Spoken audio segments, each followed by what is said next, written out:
قربانی میں جانور جب ذبح ہوتا ہے تو قصائی حضرات کچھ غلطیاں کرتے ہیں. میرا ایک بیان ہے قصائیوں کی بدماشیاں, وہ تھوڑا عنوان سخت ہو گیا تھا. قصائی حضرات دو غلطیاں کرتے ہیں. ایک تو یہ کہ وہ جانور کی 4 رگیں کاٹنے کے بعد مزید کاٹتے ہیں پھر, اور اندر نرخرے میں اس کے چاقو مارتے ہیں تاکہ جانور جلدی ٹھنڈا ہو جائے. یہ عمل غلط ہے. اس کا نقصان یہ کہ جانور کو تکلیف بھی بہت ہوتی ہے.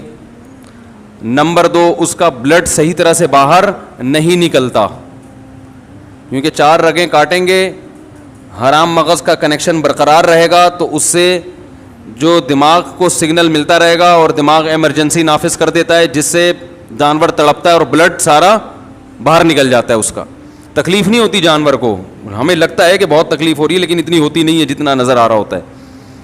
اس کی وجہ ہے کہ جب ہم جانور کی یہ رگیں کاٹتے ہیں نا تو یہ جو دماغ ہے نا اس کو بلڈ کی سپلائی بند ہو جاتی ہے. سمجھ رہے ہیں؟ جب دماغ کو بلڈ کی سپلائی بند ہوگی تو دماغ سوچنا چھوڑ دیتا ہے.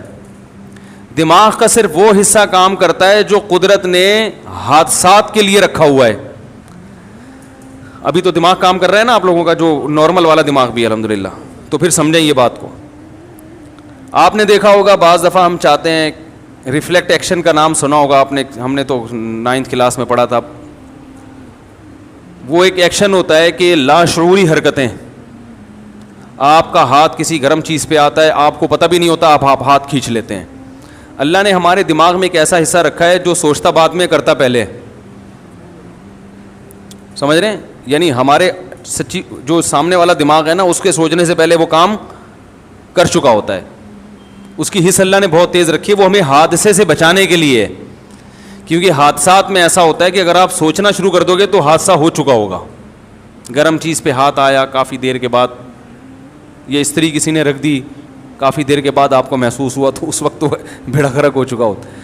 آپ دیکھیں کوئی اچانک خوف زدہ چیز سامنے آتی ہے, ہم ایک دم سے اچھل جاتے ہیں, حالانکہ ابھی نیت نہیں کی ہوتی اچھلنے کی, اچھل پہلے چکے ہوتے ہیں. جن بعد میں دیکھا ہوتا ہے ہم نے, اور پھر یہ تو بہت بعد میں پتہ چلتا ہے کہ یہ سچی مچی کا جن بھی نہیں ہے, یہ تو 1 ہفتے بعد پتہ چلتا ہے. تو بہت سی حرکتیں ہماری ایسی ہوتی ہیں. تو جانور میں بھی جب ہم 4 رگیں کاٹتے ہیں تو اس کا جو دماغ جو درد محسوس کرنے والا حصہ ہے نا, وہاں بلڈ کا سرکولیشن ختم, وہ سن ہو جاتا ہے. لیکن وہ حصہ جو ایمرجنسی نافذ کرنے والا ہے, وہ ایمرجنسی میں جو آرڈر دینے والا حصہ وہ کام کرتا رہتا ہے. وہ حرام مغز کی وجہ سے اس کا کنیکشن باقی رہتا ہے. وہ باڈی کو میسج دیتا ہے کچھ خطرہ ہوا ہے, باڈی تڑپتی ہے. تو تڑپنے سے کیا ہوتا ہے کہ بلڈ اچھی طرح نکل جاتا ہے. کسائی کیا کرتے ہیں, وہ نوک لے کے حلق میں ماری اس کے, تو وہ جو اس سے وہ رگ کٹ جاتی ہے حرام مغز والی, جس سے دماغ کا مکمل کنیکشن باڈی کے ساتھ ختم ہو جاتا ہے. سمجھ رہے ہیں؟ اس سے باڈی تڑپنا ختم کر دیتی ہے, بلڈ اچھی طرح سے جانور کا نکلتا نہیں ہے.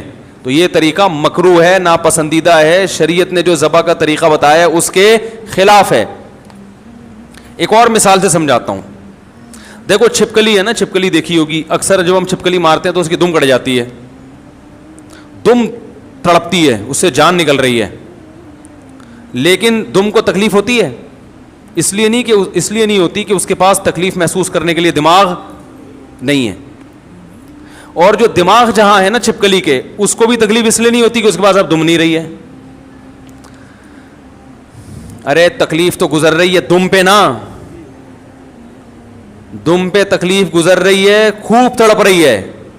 لیکن دماغ جو اس تکلیف کو محسوس کرتا, وہ اس لیے محسوس نہیں کرتا کہ جس پہ تکلیف گزر رہی ہے وہ اب دماغ کے پاس ہے نہیں, اس کا دماغ سے کنیکشن ختم ہو چکا ہے. تو وہ تڑپ تو رہی ہوتی ہے چھپکلی کی دم, یوں اس پہ جان نکل رہی ہے تو وہ خوب تڑپ رہی ہے, لیکن نہ دم کو تکلیف نہ چھپکلی کو تکلیف. چھپکلی کو صرف اس حصے پہ تکلیف ہوتی ہے جہاں کٹ لگا ہوا ہے, اس کا کنیکشن ابھی چھپکلی سے باقی ہے. وہ جو دم کے یوں کلابازیاں کھا رہی ہیں اسے ترس تو بہت آئے گا, بہت ترس آئے گا, ہائے بیچاری کی دم, ہائے بیچاری دم کے ساتھ کیا ہوا. لیکن دم کو تکلیف اس لیے نہیں ہے کہ اس کے پاس دماغ نہیں ہے تکلیف محسوس کرنے کے لیے, اور دماغ کو تکلیف اس لیے نہیں ہے کہ اس کے پاس تڑپتی ہوئی دم سے کنیکشن اس کا ختم ہو چکا ہے, اس کے پاس دم نہیں ہے. تو دم کو تکلیف اس لیے نہیں کہ دماغ نہیں, دماغ کو اس لیے کے پاس دم نہیں ہے. یہ ایک فارمولہ یاد رکھیں آپ, ٹھیک ہے نا. تو یہ اللہ کا بہت بڑا انعام ہے ان جانوروں پر کہ ہمیں حکم دیا کہ ان کی جب جان لینی ہو تو ذبح کر کے لو. اس میں تمہارا بھی فائدہ اور ان جانوروں کا بھی فائدہ. تمہارا فائدہ یہ, تمہیں صاف ستھرا گوشت ملے گا خون کے بغیر. بیماریاں بھی ساری بلڈ میں ہی ہوتی ہیں, جو بیماریاں ہیں نا گوشت میں جو زیادہ تر یہ بلڈ میں ہوتی ہیں بیماریاں. جب خون نکل گیا تو جانور بیماریوں سے بھی پاک صاف ہو گیا. تبھی کہا جاتا ہے ٹوٹکوں میں کہ جو بڑا گوشت اگر پکانا ہو نا, تھوڑا سا بوائل کرو اس کو, اس کا پانی پھینک دو, اس کا جو اندر بلڈ ہوتا ہے وہ سب نکل جاتا ہے, اس سے وہ اس کے نقصان کافی حد تک کم ہو جاتا ہے. تو ہمیں فائدہ یہ, اور جانور کو فائدہ کیا, اس کو تکلیف کم ہے. جانور کو موت دینے کے اس کے علاوہ جتنے بھی طریقے ہیں سب میں جانور کے لیے اذیت ہے. یہ غیر مسلم لوگ چائنا میں آپ دیکھو کھولتی ہوئی کڑھائیوں میں کتوں کو ڈال دیا جاتا ہے, زندہ کتے کو, کس اذیت ناک طریقے سے یہ جانوروں کو مارتے ہیں. یہ باقاعدہ ریسرچ ہوئی ہے اور اس پہ انگریزوں کی تحقیق ہے کہ جو مسلمانوں کا طریقہ ذبح کرنے کا اس میں جانور کو تکلیف بہت کم ہوتی ہے.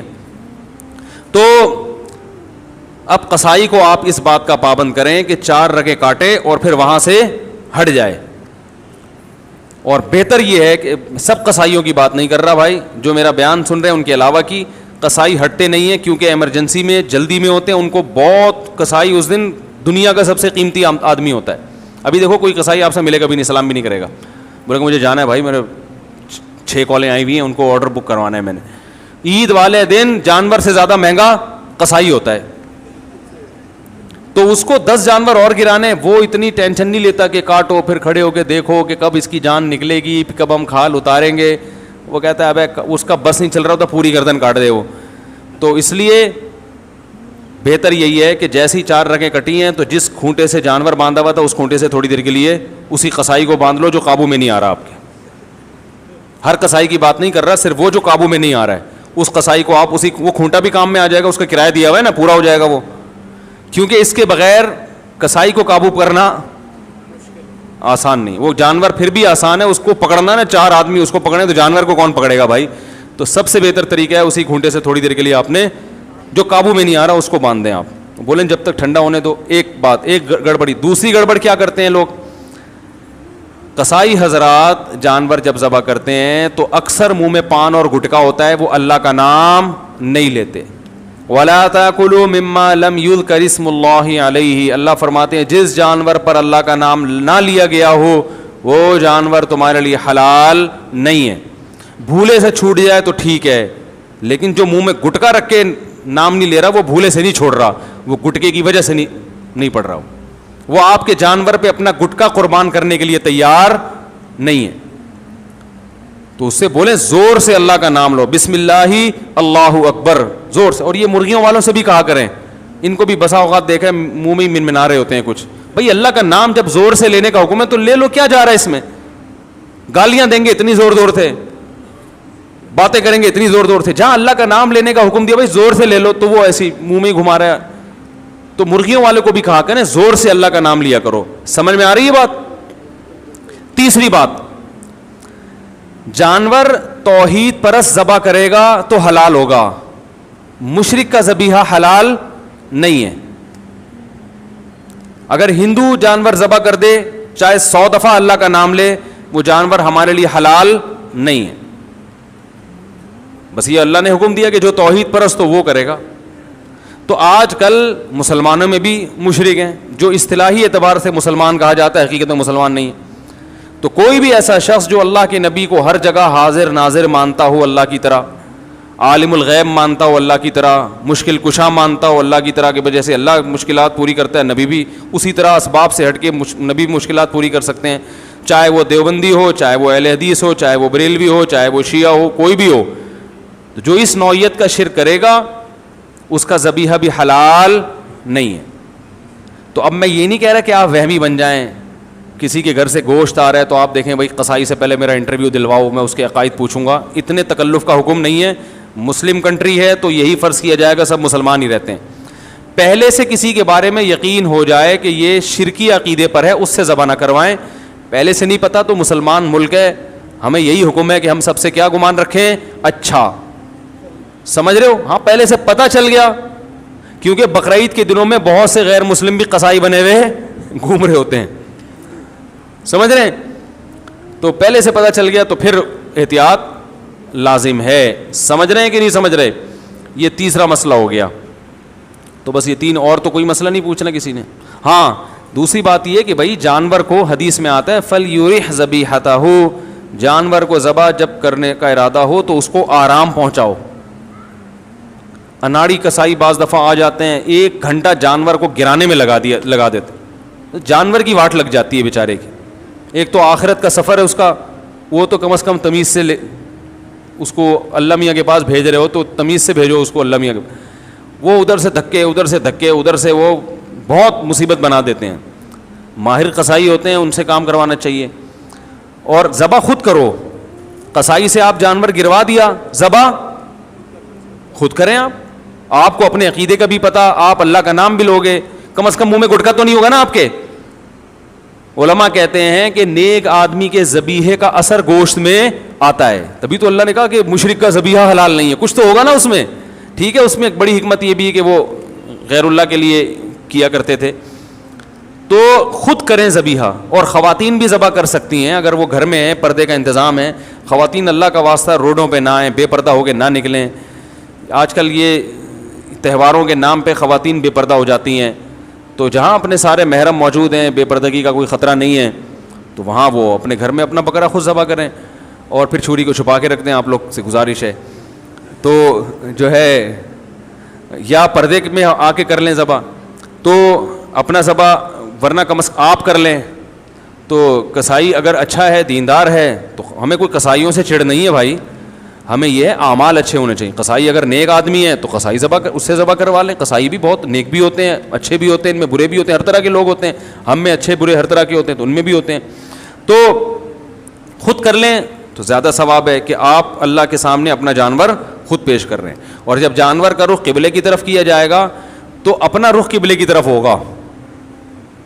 تو لوگ جانور کو اس اسٹائل سے گھماتے ہیں کہ خود قبلے کی طرف پیٹھ, یہ سنت عمل ہے, ضروری نہیں ہے. اس لیے کہہ رہا ہوں کہ بعض دفعہ جانور اتنا موٹا گھوم نہیں رہا, اب صبح سے لے کے دوپہر تک گھمانے میں لگا دیا اس کو قبلے کی طرف, وہ بددعائیں دے رہا ہے. تو اگر آسانی سے گھومتا ہے ٹھیک ہے, نہیں تو جدھر منہ ہے ادھر ہی کر دیں ذبح. اس کو قبلے کی طرف رخ کرنا کوئی ضروری نہیں ہے, آسانی سے قبلے کی طرف ہو سکتا ہے. اس طرح سے اس کی ٹانگیں قبلے کی طرف ہوں گی تو آپ کا سینہ قبلے کی طرف ہوگا. سمجھ رہے ہیں نا؟ تو اس طرح سے وہ قبلے کی طرف ہو جائے گا آپ کا سینہ, یعنی آپ جب ذبح کر رہے ہوں تو آپ کا رخ کدھر ہو؟ قبلے. تو اس سے جانور قبلہ رخ ہو جاتا ہے. اس کو کہتے ہیں جانور کا قبلہ ہونا. یعنی ہو انسان رہا ہے لیکن اسٹائل کیا ہے, تعبیر یہ ہوتی ہے کہ جانور, تو جانور بھی ہوتا ہے, آپ بھی ہو رہے ہوتے ہو. تو اور اس کے بعد وہ دعا پڑھ لو, انی وجہت وجہی للذی فطر السماوات والارض حنیفا وما انا من المشرکین. بعض لوگوں کو وہ دعا آتی نہیں ہے تو دیکھ کے پڑھ لیں. اگر دیکھ کے بھی نہیں پڑھنی آتی تو جانور کو اپنی دعا کی بھیٹ نہ چڑھاؤ.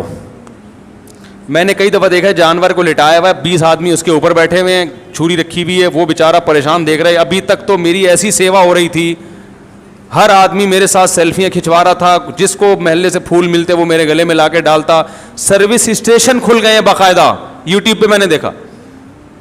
ایک بیل کا سروس 200 روپے میں, وہ جو جس پانی سے گاڑیوں کی سروس ہوتی ہے اس سے بیل کی سروس ہو رہی ہے.